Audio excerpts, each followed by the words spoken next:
The complete guide to Midnight Alchemy based on hundreds of hours on the beta with professions.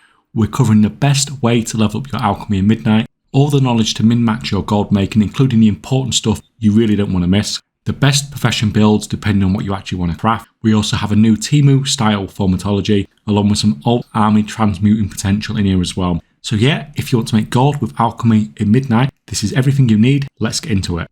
Before we even get into leveling, let's look at the mechanics of alchemy in Midnight that you need to understand. First, we have recycling, flasks and potions.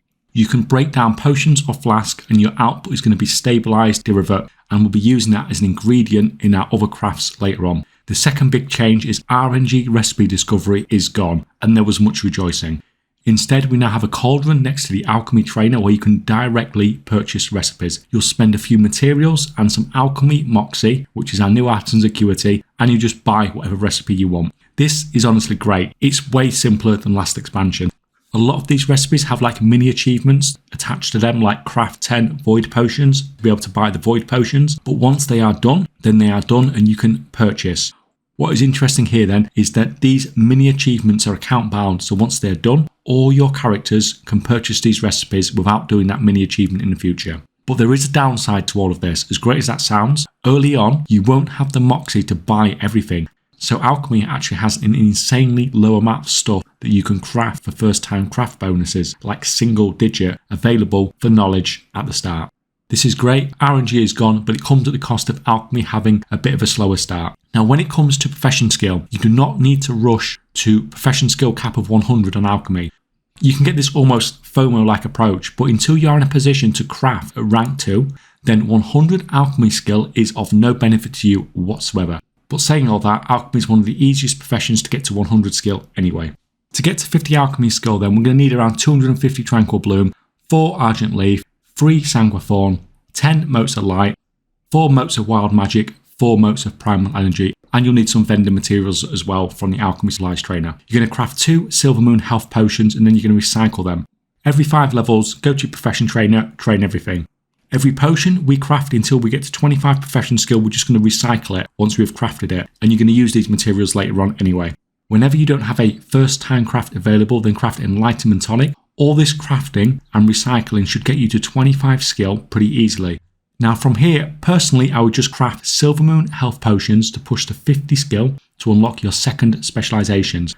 There's a slightly cheaper way of doing this, but health potions you can sell, and although you may make a little bit of a loss here, you should get a good chunk of the cost of those herbs back. Now to get from 50 to 100 is where it gets hard for most professions. But for alchemy to get to 100, you're mostly just going to basically do your thing.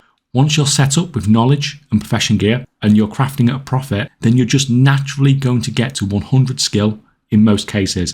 For potions, flasks and material transmuting, the recipes that you are mainly going to be doing are going to get you all the way to 100 skill. So there's not really much to think about here.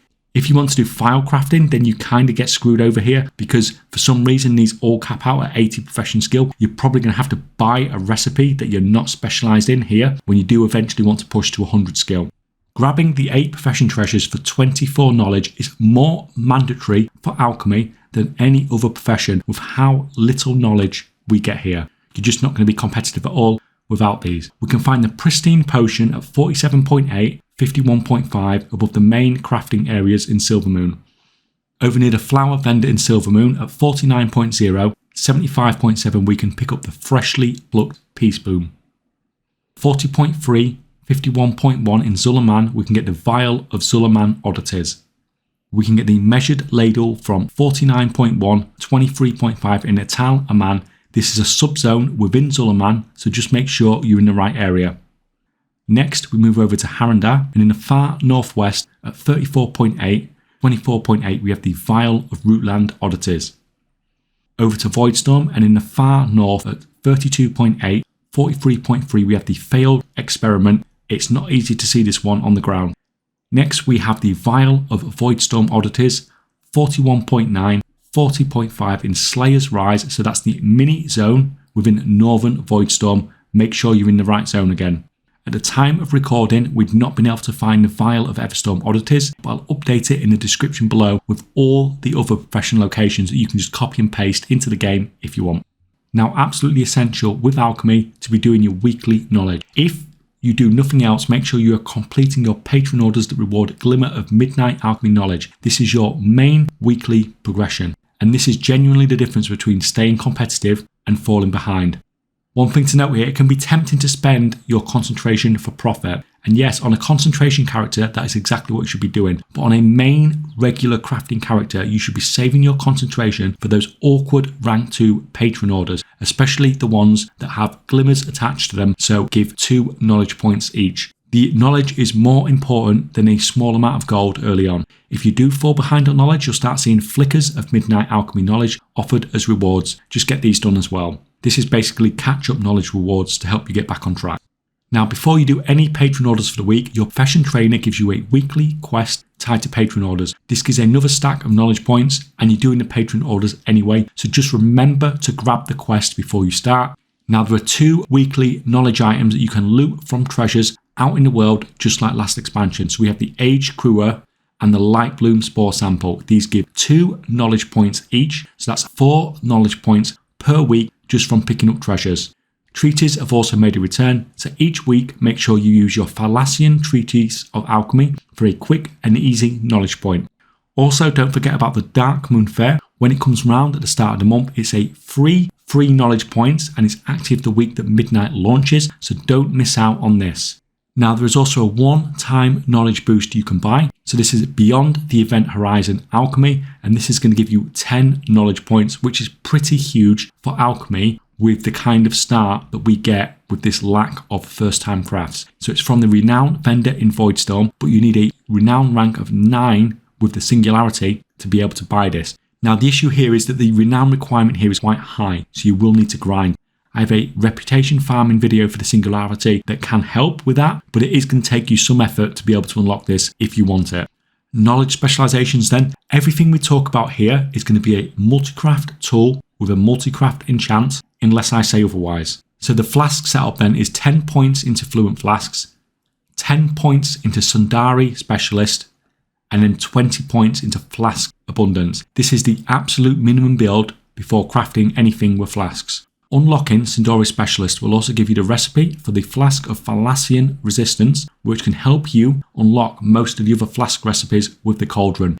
Next is 10 points into Alchemy Mastery and 20 points into Recycle for the Resourcefulness bonus. At this point, you have all the multicraft and resourcefulness you can possibly get from the knowledge tree. If you have maxed out your profession gear with this setup, then you are a perfect rank 1 flask crafter. To get rank 2 flask crafting, you're simply going to go back and fill out any knowledge node that you already have points in. So that's, you're going to max out Alchemy Mastery, Fluent in Flasks, and Sundari Specialist. And at this point, you are completely capped out as a flask crafter. Vial crafting is almost identical to flask crafting. So it's 10 points into Fluent in Flasks, 10 points in Harinar Secrets, and 20 points into Phial Abundance.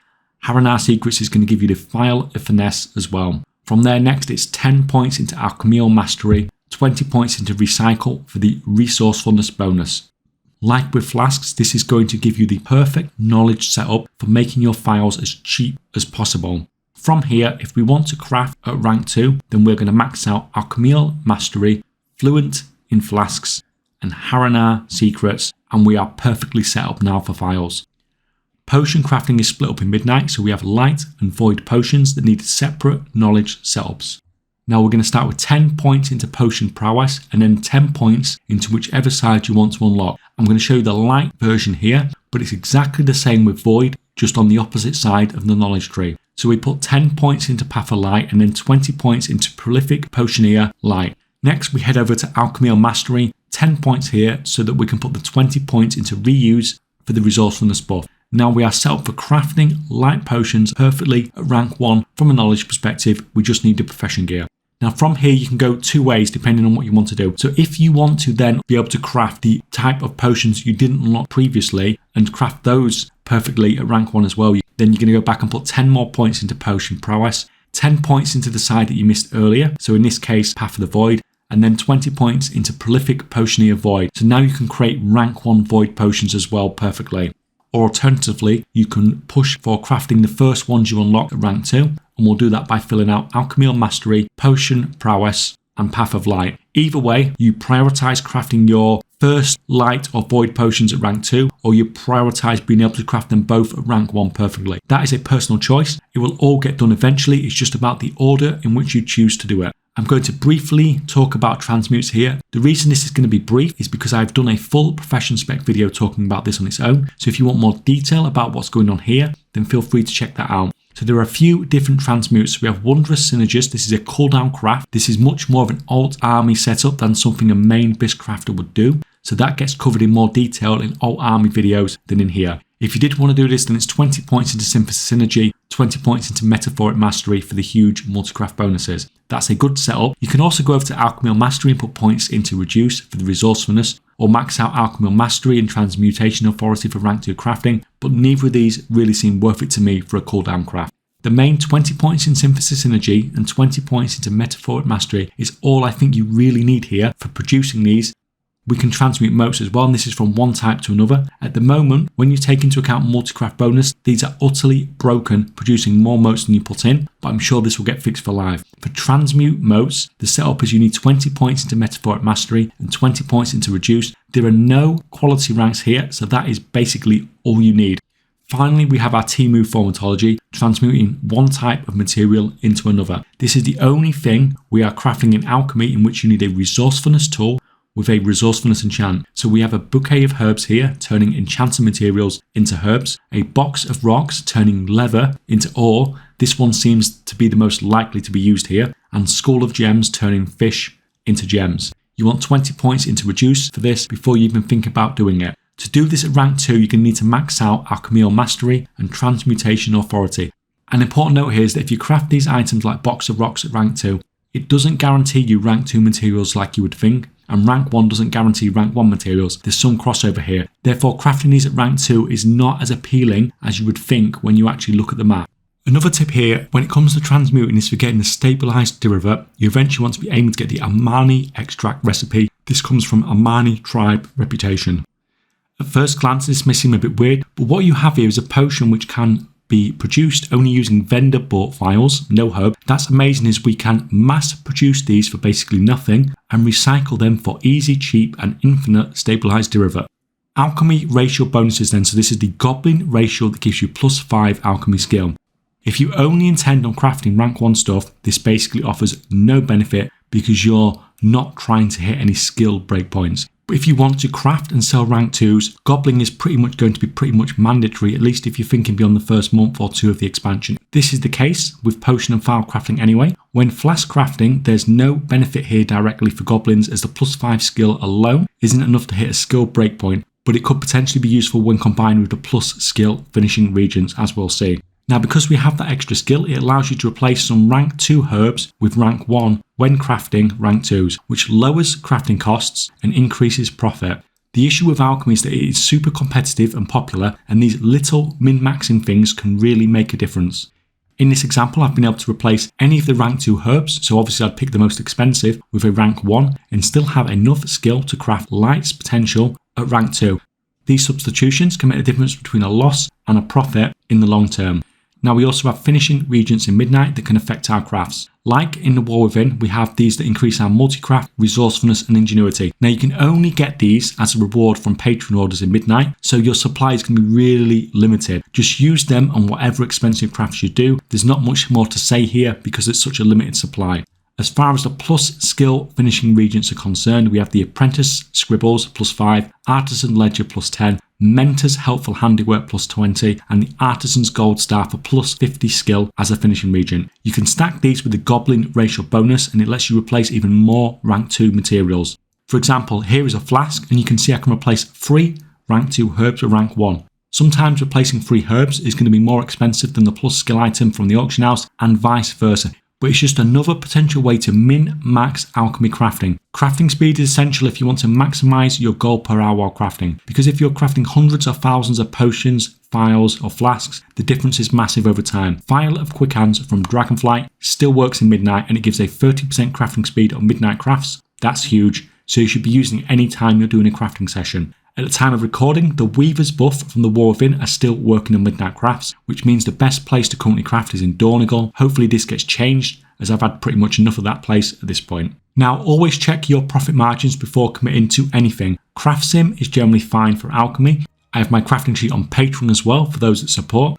Now we have 20 plus free Midnight Profession gold making guides over on the Discord, crafting professions, alt army guides, farming guides, everything written by me. That's all linked in the description below, so please come and join us. If this video was helpful, please leave it a like and let me know in the comments below what you're doing with your alchemy in Midnight.